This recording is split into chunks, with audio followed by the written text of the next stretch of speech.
Hallo liebe Freunde, mein Name ist Robert vom Rabenstein. Ich begrüße euch hier aus dem Wald. Meine Lieben, hat eine Weile gedauert seit dem letzten Video. Es war einfach nicht die Zeit privat, aber heute gibt es ein neues und diesmal ein lehrreiches. Ich möchte mich nämlich heute mit Fichtennadeln und Tannennadeln und dem Tee, den man daraus zubereiten kann, beschäftigen. Das heißt, heute machen wir ein bisschen ein Lehrvideo. Ich zeige euch die Eigenheiten von Fichte und Tanne. Ich zeige euch, worauf man achten sollte. Und ja, dann bereite ich mir einen kleinen Tee, lassen mir schmecken. Heute soll es noch ganz schön runterregnen. Ich bin gespannt, wie es wird. Momentan ist es noch relativ trocken, also in der Luft. Der Boden ist sehr nass. Wird auch spannend, das Feuer anzumachen. Ja, seid gespannt, liebe Freunde. Viel Spaß mit dem Video.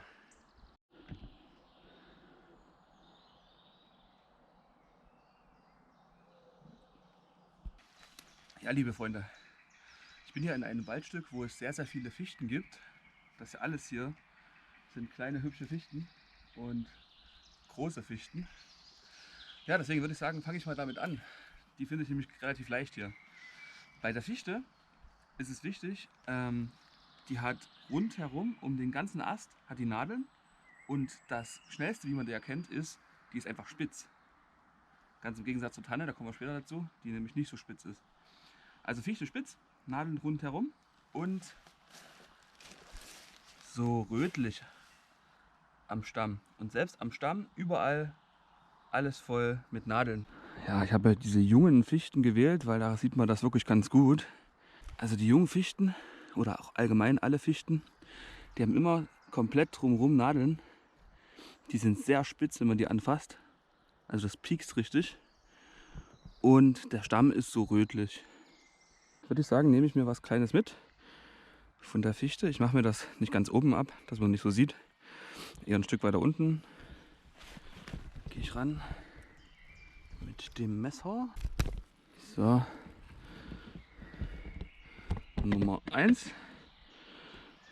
Schöner Fichtennadelzweig. Und noch einen zweiten nehme ich hier mit. So. Die sind ganz schön stachelig. Aber das ist schon mal Nummer 1 für meinen Tee.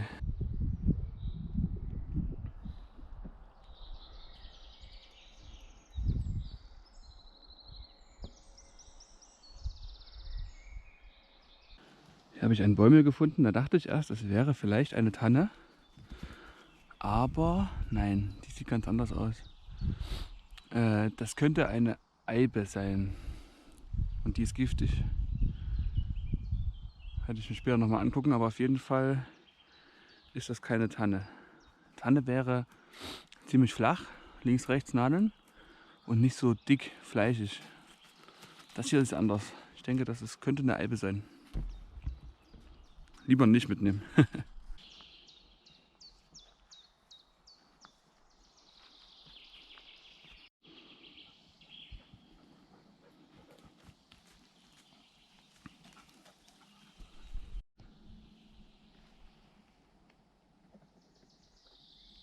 Super spannend.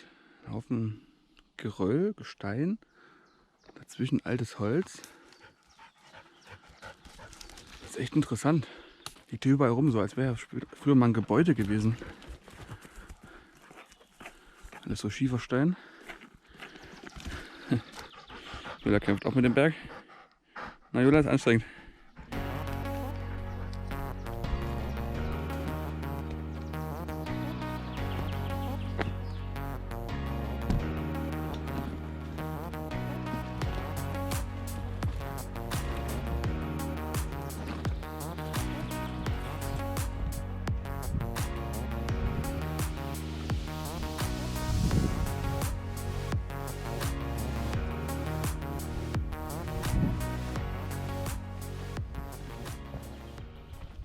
Das ist das Schöne hier am Erzgebirge. Überall so urisches Schiefergestein.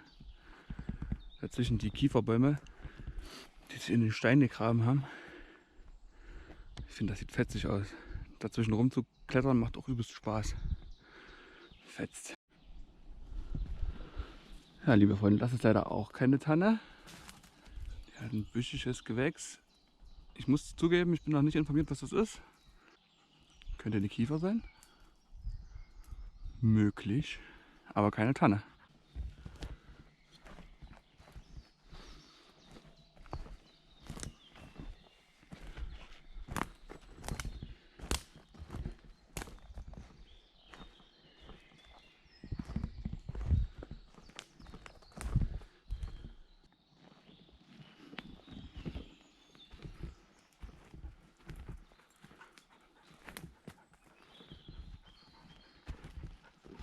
Ja, liebe Freunde, ich habe heute alles gefunden, tausende Bäume, bloß leider keine Tanne.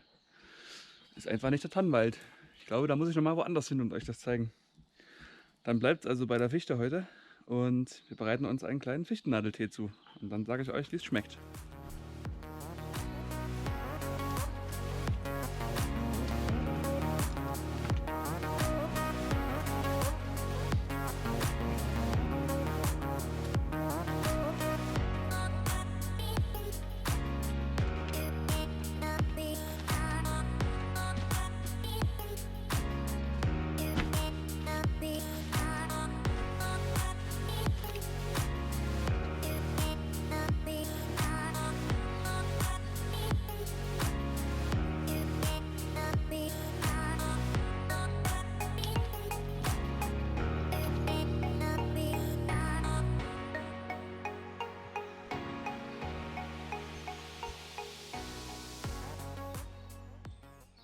Also heute war es tatsächlich mal nicht so einfach, trockene Sachen zu finden, weil es alles sehr nass. Ich habe jetzt von toten Fichten und die Hölzer so ein bisschen abgenommen und was rumlag.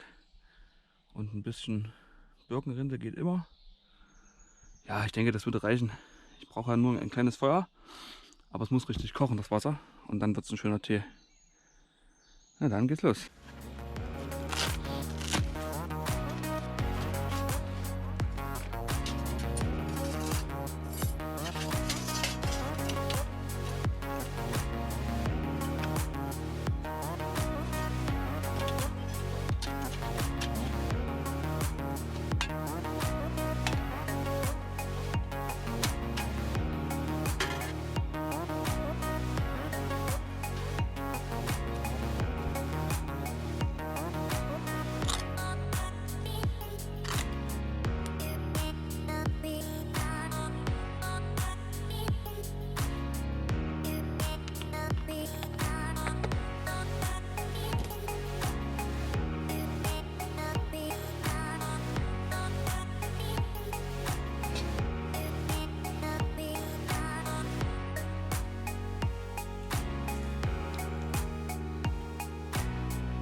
So, Flamme habe ich schon mal. Ein bisschen klein machen hier. Das ist natürlich mit richtigem Kantholz, das man selber gemacht hat, ist es noch besser. Aber habe ich nicht. Deswegen machen wir es so, wie es ist. Ja, ich habe mir Wasser mitgebracht. Ich habe gesehen, hier im Wald gibt es auch Quellen. Vielleicht nehme ich das nächste Mal eher aus einer Quelle, mal sehen. Aber, oh ja, das wird schon gut.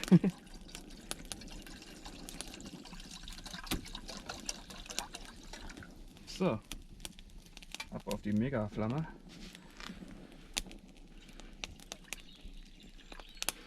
Also man kann nun entweder, wenn man so ein längliches Gefäß hat, könnte man die Fichtennadeln quasi so eintunken und nur die Spitzen nehmen.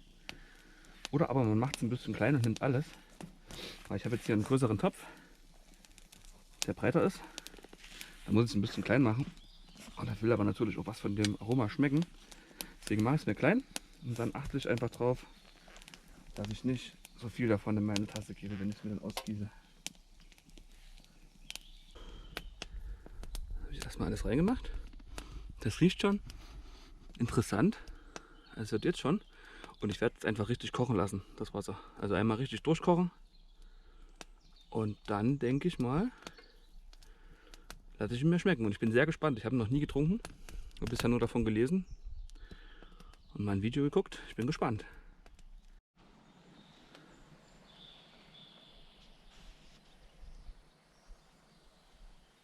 Mein Entdeckerhund. Dadurch, dass es sehr nass ist heute, jetzt gerade kommt die Sonne raus, es straft mich natürlich Lügen, aber es ist sehr nass und dadurch ist das Holz auch alles extrem feucht. Es dauert heute relativ lange und es zischt und es qualmt. Das ist leider der Nachteil, wenn es so sehr nass ist. Aber trotzdem, ich lege immer fein nach. Es gibt Power. Bald sollte mein Tee fertig sein.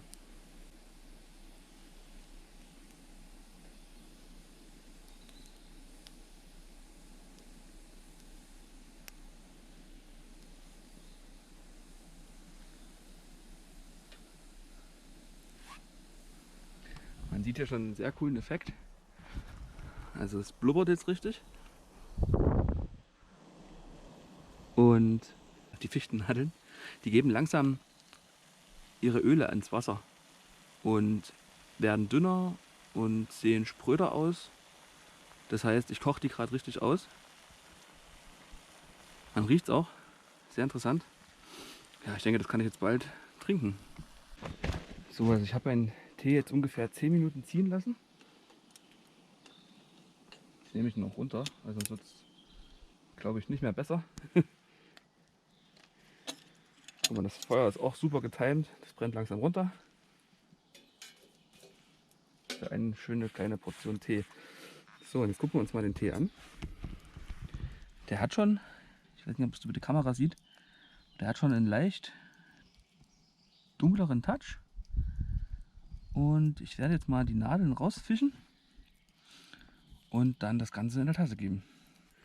Nehme ich einfach wieder meine Universalwerkzeuge, die eigentlich von dem Kocher die Abdeckungen waren. Aber das geht auch dafür. So, ich die raus. Und das ist jetzt echt interessant. Ich hoffe, dass man das über die Kamera sieht. Die sind nicht mehr so saftig grün. Die sind jetzt fast schon braun. Total interessant. Ganz bräunlich. Und ja, man sieht, dass die ausgekocht sind. Und dafür habe ich jetzt hier eine leichte Färbung. Ja, man sieht auch natürlich, es ist Wald, ne? Das heißt, da ist auch Dreck drin. Einfach, man könnte es noch abwaschen vorher. Oder aber fürs nächste Mal nehme ich mir vielleicht noch einen Kaffeefilter oder sowas mit. Dann kann ich es einfach durchlaufen lassen in die Tasse. Dann ist es, glaube ich, am sichersten. Ja, aber ich würde sagen, für das erste Mal ist es jetzt nicht schlimm. Ich werde es trotzdem probieren, natürlich. So, liebe Freunde, dann haben wir hier unsere Tasse. Die ist schmutzig vom Feuer. Habe ich auch schon mal versucht, damit die warm zu machen. Das war keine so gute Idee.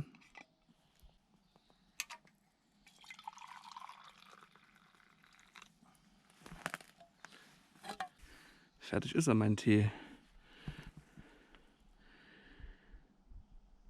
Bin gespannt. Guten Appetit. Ein Fichtennadeltee von Robert von Rabenstein.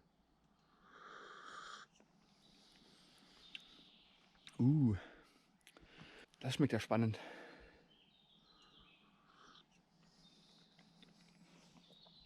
Also Fichte riecht ja. Da oben ist wieder mein Entdeckerhund am Klettern. Dir geht's gut, ne? Fein. Ja, Fichte hat ja so einen kleinen Geruch. So ein bisschen, so, gerade die Äste, die haben ein ganz leckeres Öl und Harz. Das riecht super. Und der Tee riecht auch so. Absolut aromatisch. Und das Geile ist, der schmeckt auch so. Der schmeckt wie ganz leichtes, ganz leckeres Aroma. Ich kann es auch mit nichts vergleichen, was ich kenne, weil das habe ich noch nie getrunken. Aber das schmeckt super. Also wirklich, das hat was. Das ist einfach nur angenehm, das hat Waldgeschmack, das ist ein leckerer Tee aus dem Wald. Wasser und Fichtennadeln. Und das ist einfach super. Also ich muss sagen, mir schmeckt's. Ich denke, das kann ich euch empfehlen. Probiert das auch mal aus. Und im nächsten Video werde ich das Ganze mal mit Tannennadeln versuchen, weil Tannennadeln sollen leicht zitronisch schmecken und riechen. Das könnte spannend sein. Vielleicht finde ich das dann sogar noch leckerer. Aber Fichtennadel geht auf jeden Fall klar. Kann man trinken. Prost.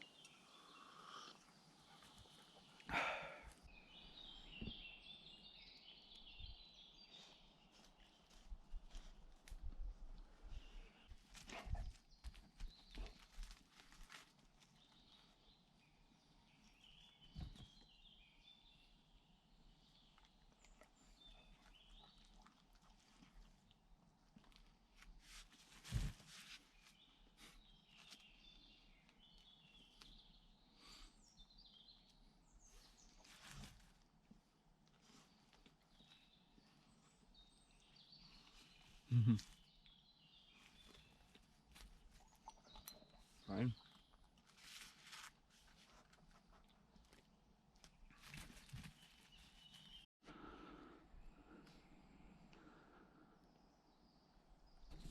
Interessant, was hier alles für Harz rauskommt. Sieht aus, als hätte jemand mit Farbe rangemalt, aber das ist Harz. Hier sowas. Und das ist super Anzünder. Und das. Oh, Leute. Das riecht so gut. Krass. Und kann man einfach so auf den Baum nehmen. Muss man nichts kaputt machen dafür.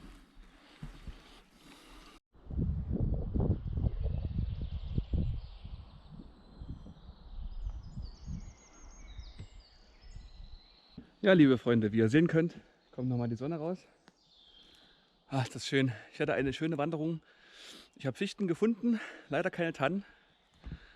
Aber ich hatte einen ganz leckeren Fichtennadeltee. Der war wirklich super. Möchte ich gerne wieder trinken. Und ja, ihr Lieben, demnächst dann das Tannennadel-Video, der Tannentee. Ich würde sagen, liebe Freunde, geht auch mal raus in die Natur, genießt das. Der Wald ist super. Wir haben dieses Jahr für mich, muss ich sagen, Glück, dass es noch so kühl ist. Für andere natürlich vielleicht nicht so toll, aber ja, ich liebe das.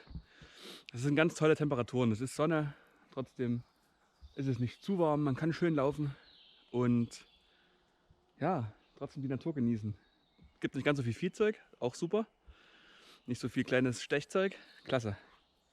Ja, liebe Freunde, ich würde sagen, wünsche ich einen schönen Tag und bis zum nächsten Video. Lasst es euch gut gehen. Euer Robert vom Rabenstein.